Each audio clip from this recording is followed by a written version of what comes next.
What's up, legends? It's your chef Dan Churchill here, and welcome to my channel where it's all about helping you guys eat like a legend. So go ahead, hit that subscribe button so we can beat McDonald's. So steroids themselves are performance enhancing drugs that are very popular in bodybuilders. No, clearly not me. I am tiny at the moment. I'm training for a marathon. Go easy on me. And they're also there to help build your physical physique. So how do steroids relate to performance? Well, particularly athletic performance. And in this space, PEDs or performance enhancing drugs is what is most commonly referred to. So how do steroids improve our performance? Well, as we noted earlier, they have a relationship with testosterone, which in turn helps us grow our muscles. If you make your muscles bigger, you give them more potential to be stronger, and then in turn, which makes them more potential to be more powerful. So make it big, make it strong, make it more powerful. So as power is one of the biggest metrics people look for improving your performance, steroids will directly help support the growth of what you do on the field.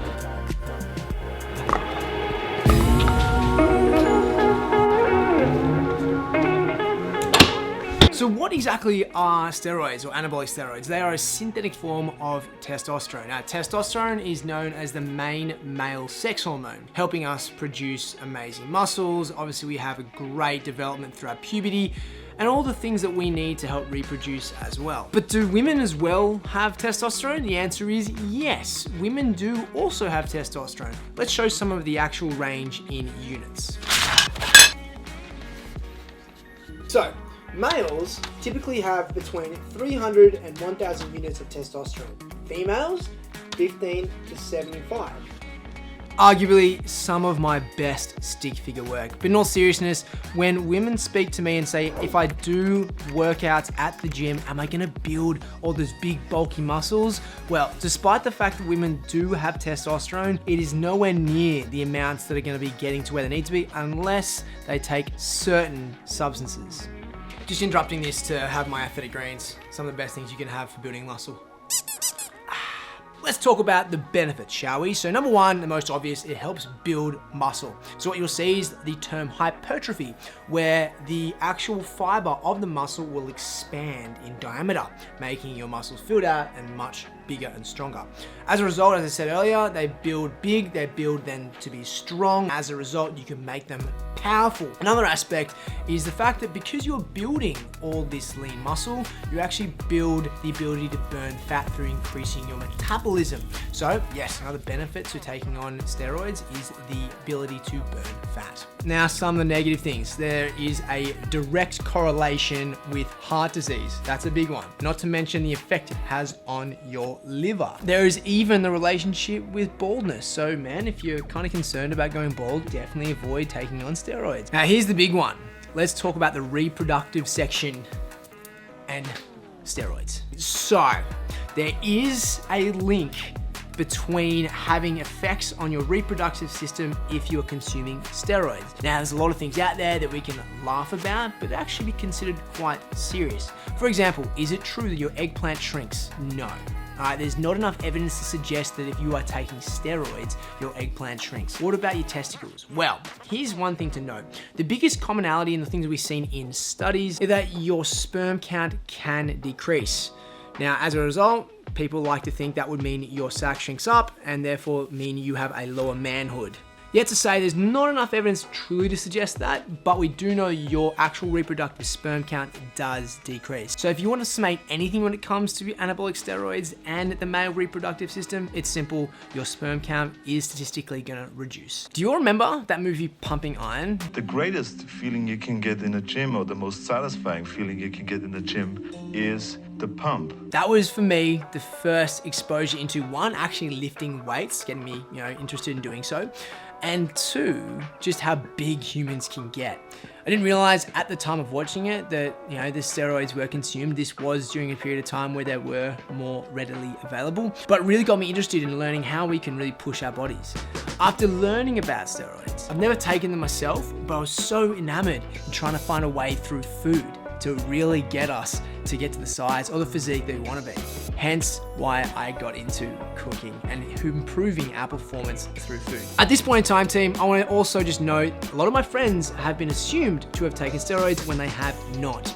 Just because they're massive specimens does not mean they did not put the hard work in, have a lot of sacrifices, and just have pure determination and want it more than you.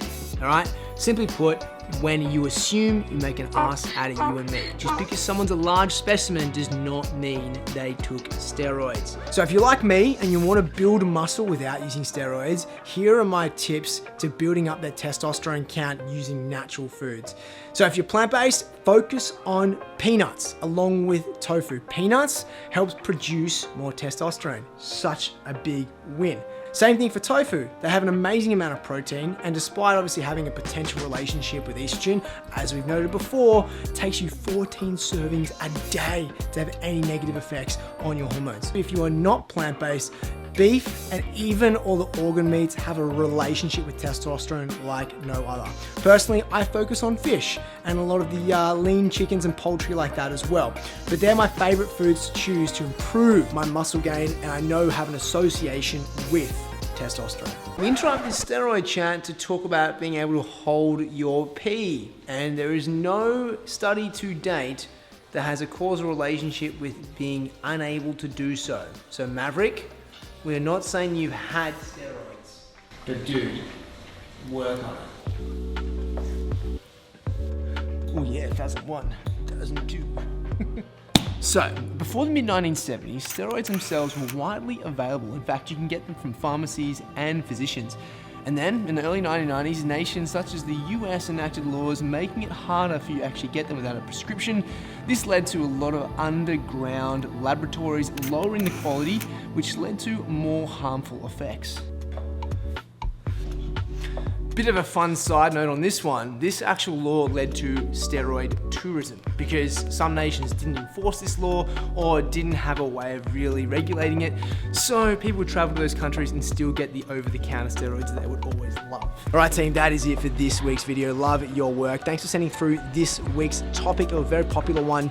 And of course, as always, thank you for just being you and being a part of this. And if you want to continue to support this channel, make sure you hit that subscribe button as we help you all eat like a legend.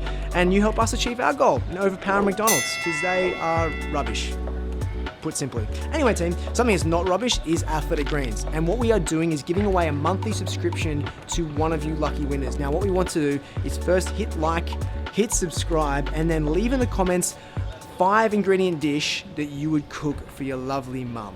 All right, the best 5 ingredient dish gets this monthly subscription. So thanks again team, we'll see you in the next one.